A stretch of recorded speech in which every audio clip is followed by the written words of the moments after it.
हाँ जी दोस्तों, क्या हाल चाल? सब ठीक ठाक, कुशल मंगल। चलो जी, आज दोस्तों हम एक बहुत ही बड़े स्कैम की चर्चा करने वाले हैं। और हालांकि स्कैम काफ़ी पुराना है, परंतु अभी क्योंकि अभी कल परसों ही सेबी ने इसके 24 जनवरी को ही 2023 को ही एक ऑर्डर रिवाइज किया अपना। I would say security appellate tribunal ने सेबी का ऑर्डर रिवाइज किया है। सिक्योरिटी अपीलेट ट्राइब्यूनल क्या है? जब सेबी कोई ऑर्डर पास करता है किसी कंपनी के खिलाफ, तो कंपनीज उस ऑर्डर के खिलाफ, यानी कि सेबी के ऑर्डर के खिलाफ आप एक ट्राइब्यूनल के पास जा सकते हो, जिसे सिक्योरिटी अपीलेट ट्राइब्यूनल कहते हैं। ठीक है जी।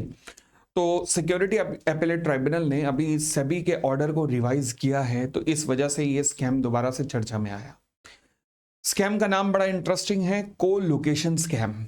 अब को लोकेशन स्कैम क्या है और कहां से पिक्चर में आया? एक्चुअल में ये बात उन दिनों की है जब ये चर्चा उठी थी कि बॉम्बे स्टॉक एक्सचेंज और नेशनल स्टॉक एक्सचेंज, ये दोनों के पब्लिक इशू आने थे।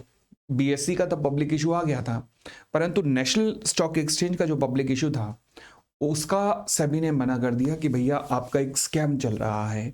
वो स्कैम क्या है? को लोकेशन स्कैम, जिसकी वजह से हम आपको पब्लिक इशू भी नहीं लाने देंगे।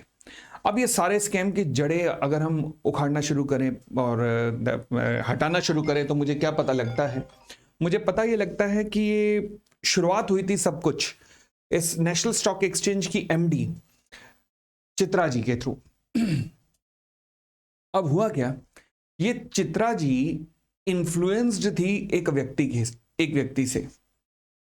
अब नेशनल स्टॉक एक्सचेंज की मैनेजिंग डायरेक्टर होने के बावजूद ये इतनी ज्यादा इन्फ्लुएंस थी कि नेशनल स्टॉक एक्सचेंज में जो भी अपॉइंटमेंट होते थे, जो भी मेजर डिसीजन लिए जाते थे, वो सब के सब उस इन्फ्लुएंसर के थ्रू लिए जाते थे। और ये इन्फ्लुएंसर कौन था? सवाल उठा। जो कंपनी की एमडी को प्रभावित कर रहा है, ये इन्फ्लुएंसर कौन था? जब जब ये स्कैम सामने आया, कोलोकेशन स्कैम, ये क्या था कोलोकेशन ये बताता हूं।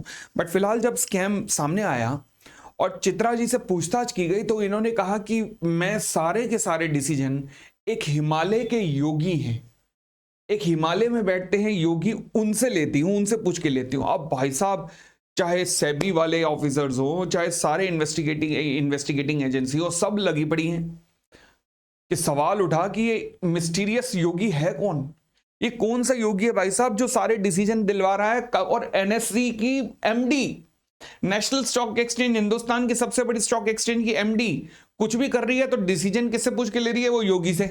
और वो योगी कौन है किसी को नहीं पता, केवल एक ईमेल आईडी है। एक ईमेल आईडी है जिसके ऊपर मेल जाती है और उस ईमेल आईडी से जवाब आ जाता है। अब जब पढ़ते और खुलना शुरू हुई तो पता लगा इसी योगी ने क्या किया था, डायरेक्शन दी थी चित्रा जी को कि आप एक काम करो, नेशनल स्टॉक एक्सचेंज के अंदर आप एक कोना जो है वो ओपीजी सिक्योरिटीज नाम की कंपनी को दे दो। ओपीजी सिक्योरिटीज नाम की कंपनी को एक कोना नेशनल स्टॉक एक्सचेंज के अंदर बना के दे दो। यानी कि नेशनल स्टॉक एक्सचेंज जहां ब्रोकर्स नहीं बैठेंगे, वहां पर एक कोना नेशनल स्टॉक एक्सचेंज का ओपीजी सिक्योरिटीज नाम की कंपनी को दे दिया गया। क्यों? क्योंकि योगी जी ने कहा था। किसको कहा था? एनएससी की एमडी को। और इन्होंने ऐसा कर दिया।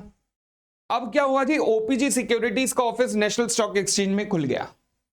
अब नेशनल स्टॉक एक्सचेंज में ऑफिस खुलने से हुआ क्या कि जो नेशनल स्टॉक एक्सचेंज का जो टर्मिनल होता है ना, वो टर्मिनल सबसे एडवांस टर्मिनल है, सबसे आगे चलने वाला टर्मिनल है। यानी कि आप लोगों के टर्मिनल पे जो शेयर का प्राइस आता है, उसमें लगभग 2 से 4 सेकंड का गैप होता है। तो ये 2 से 4 सेकंड के गैप का फायदा उठा रहे थे ओपीजी सिक्योरिटीज वाले। यानी कि 2 से 4 सेकंड का जो गैप होता है, ये उसी में फायदे में खेल रहे थे। जब किसी शेयर में बढ़त बननी शुरू होती है, मूव बनना शुरू होता है, शेयर जुड़ने शुरू होते हैं, तो 2-2, 3-3, 4-4 सेकंड का गैप भी बड़ा जबरदस्त कमाल दिखा देता है। जो टेक्निकल चार्ट के बेसिस पे खेलते हैं ना शेयर्स के अंदर और इंट्राडे ट्रेडिंग करते हैं, तो उनको पता होगा कि जैसे ही मूवमेंट होना शुरू होता है, शेयर इकट्ठे शुरू होने थे, वॉल्यूम बाय की तरफ बढ़ने लगता है, तो उस टाइम शेयर खरीदो, टेक्निकल चार्ट कहते हैं, तो फिर फटाफट शेयर बढ़ने लगता है। उस टाइम फटाफट इंट्राडे में प्रॉफिट बुक करके निकल लो। और सोचो आपको ये इंफॉर्मेशन 3 या 4 सेकंड पहले मिल रही है, क्योंकि यहां पे बैठे हुए हो आप, इनके मेन टर्मिनल पे बैठे हुए हो। तो चित्रा जी ने नेशनल स्टॉक एक्सचेंज के अंदर ही जो लोकेशन प्रोवाइड की, किसको? ओपीजी सिक्योरिटीज को, जो बाबा जी के कहने पर ये लोकेशन प्रोवाइड करना ही कहलाया को लोकेशन स्कैम। क्या कहलाया? को लोकेशन स्कैम। अब भाई साहब शुरुआत में तो सेबी इन्वेस्टिगेशन करके थक गई थी, सेबी को तो कुछ मिला नहीं था। अल्टीमेटली नेशनल स्टॉक एक्सचेंज का फॉरेंसिक ऑडिट हुआ। फॉरेंसिक ऑडिट की रिपोर्ट में सामने आया कि भैया यहां पर गड़बड़ चल रही है, क्योंकि यहीं पर एक लोकेशन बनी हुई है जो कि फायदा उठा रही है, 3 या 4 सेकंड का फायदा उठाया जा रहा है। फिर फर्दर इन्वेस्टिगेशन हुई, फर्दर ईमेल्स वगैरह का सबका फॉरेंसिक ऑडिट हुआ, तो पता लगा कि ये मिस्टीरियस योगी साहब, ये जिनकी हम चर्चा कर रहे हैं, जिनकी आज्ञा से सब कुछ चल रहा है, ये कौन थे? ये चित्रा जी के ही पहले के ग्रुप के मैनेजर टाइप थे, जिनका नाम था मिस्टर सुब्रमण्यम, आनंद सुब्रमण्यम शायद नाम था, जो इन्हीं के साथ काम किया करते थे। और यही, ये देख लीजिए सर्कल में, यही वो मूरत थी जो कि मिस्टीरियस योगी बन के चित्रा जी को सारा गाइड कर रही थी। और चित्रा जी बिना अपना दिमाग लगाए जो कुछ भी ये गाइड करते थे, उसके बेसिस पे सारे डिसीजन नेशनल स्टॉक एक्सचेंज में ले रही थी। चाहे ओपीजी को सिक्योरिटीज, चाहे ओपीजी को टर्मिनल देने की बात हो, या फिर जितने अपॉइंटमेंट नेशनल स्टॉक एक्सचेंज में हो रहे थे, सब कुछ इन्हीं की रिकमेंडेशन। यही थे वो मिस्टीरियस योगी साहब, जिनकी रिकमेंडेशन पे A to Z सारा खेला हो रहा था। तो फिलहाल सेबी ने इस सारे स्कैम को जब पकड़ा फॉरेंसिक ऑडिट की रिपोर्ट के बाद,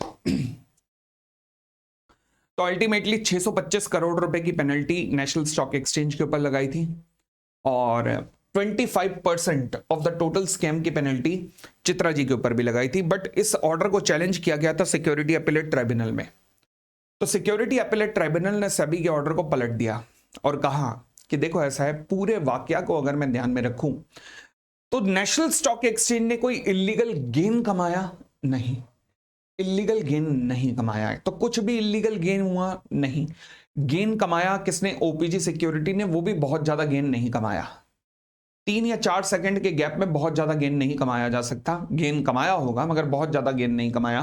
तो इसके लिए सिक्योरिटी अपीलेट ट्राइब्यूनल ने कहा, सेबी को आदेश दिया है कि दोबारा से कैलकुलेट करो कि ओपीजी सिक्योरिटीज ने कितना गेन कमाया होगा। बट फिलहाल कमेंट पास किया गया कि जो चित्रा जी की सैलरी से जब्त होना था 25% of the total fraud amount, वो जब्त नहीं होगा। क्यों? क्योंकि अगेन नेशनल स्टॉक एक्सचेंज को कोई लॉस भी नहीं हुआ, कोई प्रॉफिट भी नहीं हुआ। तो फ्रॉड तब माना जाता है जब आपको कोई एबनॉर्मल प्रॉफिट या एबनॉर्मल लॉस हो। तो नेशनल स्टॉक एक्सचेंज में ऐसा कुछ भी नहीं हुआ, तो इसलिए चित्रा जी की सैलरी से कुछ भी जब्त नहीं किया जाएगा। मगर यह बात भी पक्की है कि चित्रा जी ने अपनी ड्यूटीज का वायलेशन किया है। ये सेट ने अपने ऑर्डर में लिखा है कि इन्होंने अपनी ड्यूटी का वायलेशन किया है। हम डिसगॉर्जमेंट यानी कि इनकी एसेट्स को जब्त तो नहीं कर रहे हैं, मगर वायलेशन ऑफ ड्यूटीज तो हुआ है। दूसरी बात, ओपीजी सिक्योरिटीज के खिलाफ अब ऑर्डर जो लेटेस्ट आया है उसमें कहा गया कि उनके ऊपर कितनी पेनल्टी लगनी चाहिए वो दोबारा से कैलकुलेट होगी, क्योंकि नेशनल स्टॉक एक्सचेंज ने एज अ कंपनी भी, बोर्ड ऑफ डायरेक्टर्स को भी ये बात पता थी कि ये चित्रा जी जो भी अपॉइंटमेंट कर रही हैं एक योगी, एक मिस्टीरियस आदमी के इन्फ्लुएंस में आके कर रही हैं, और ये पूरे बोर्ड को पता थी। सिक्योरिटी अपीलेट ट्राइब्यूनल ने लिखा है।